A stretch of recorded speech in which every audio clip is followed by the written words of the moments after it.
今回は私たちの決まりでドライバーを用意します。というと？彼女です。渡美咲です。僕はまだドライバーを君に頼むことに同意してない。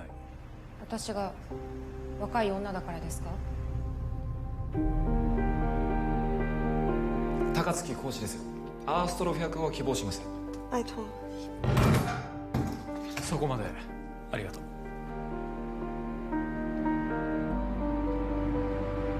カセットテープを再生してくれないか？はい。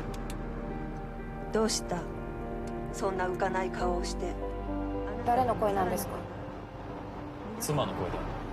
2年前に死んだ。お父さんって素敵じゃないですか。とても。君はこう考えてる。僕たちは同じ悲しみを共有してる。同じ女を愛したから。彼女の運転はどうですか？車に乗ってるのを忘れることもある。